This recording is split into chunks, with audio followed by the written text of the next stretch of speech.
This video was brought to you by Elbilmek, ABRP, Stormberg, Kempower and Bilkomponenter. Yo, what's up? We're now in Oslo, Holmenkollen, and today we're going to drive the electric G-Wagon, the Geländewagen.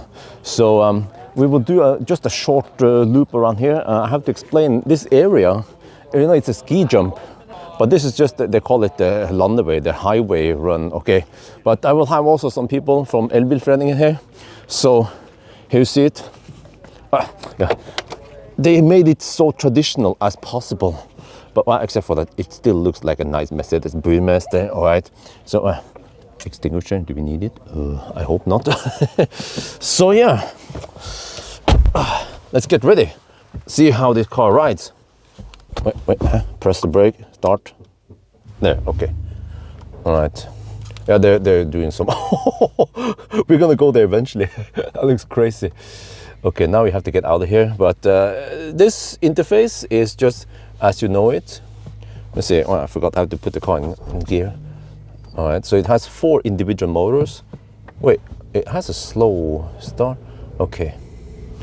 I wonder how the turning circle is here. You know, there's supposed to be this, they call it the G-turn. Well, there's a...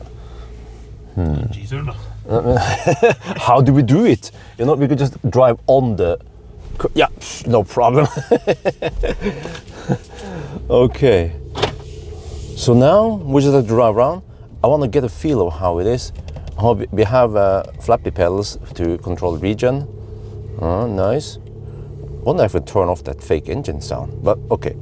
The problem is that I only have around 10 minutes of driving time. Yeah, because the other team also needs to get a run for it.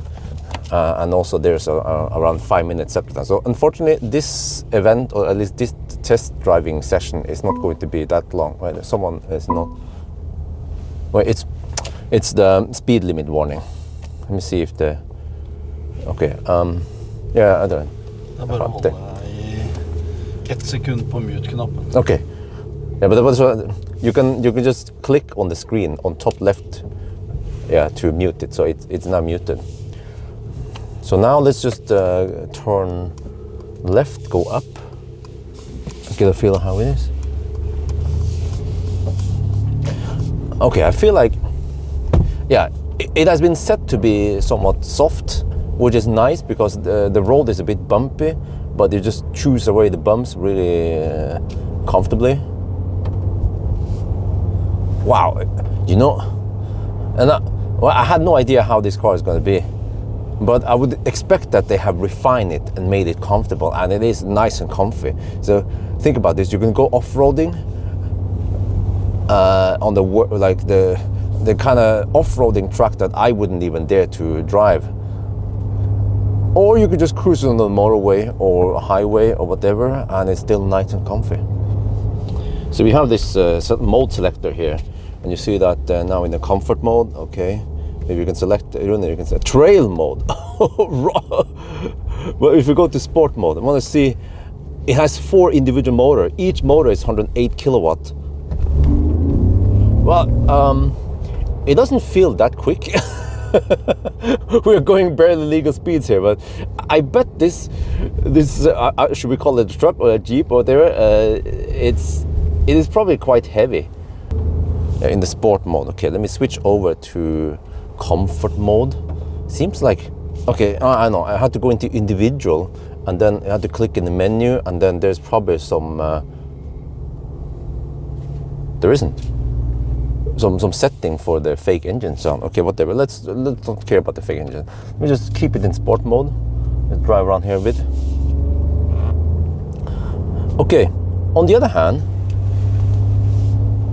the fake engine sound actually, it sounds nice. It's not trying to sound like a spaceship. And when you,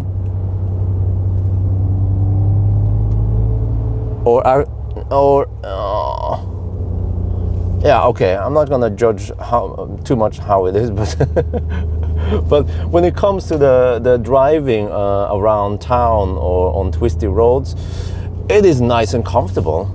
I have nothing to complain about it. It wags like a boat, yeah. Let me just try something here. Oh, okay, maybe not with oncoming traffic, but I think it probably wags a bit. The steering, like it feels so sluggish. Probably because of the combination of the wheel, but when I steer, there's very little, what do you call it? I don't feel that much connected to the ground. What if I put it in sport mode? Will it be better? No, I was in sport mode. Oh, okay. What if I put it in comfort then? Yeah, okay. But region is strong. This is a car I could totally go to the Arctic Circle or do a 1,000 kilometer challenge with. Could be a nice kindergarten runner also. It's nice and comfortable. There's plenty of space in the back, comfortable seats. I like the steering wheel. It's nice and thick to hold. It's just some, well, not perforated, but there's some, something like resembles perforations. So overall, I'd just say the impression is pretty good. But you see it has the regular gear stock here, blinker stock here, the same user interface you will find in the EQS, EQE.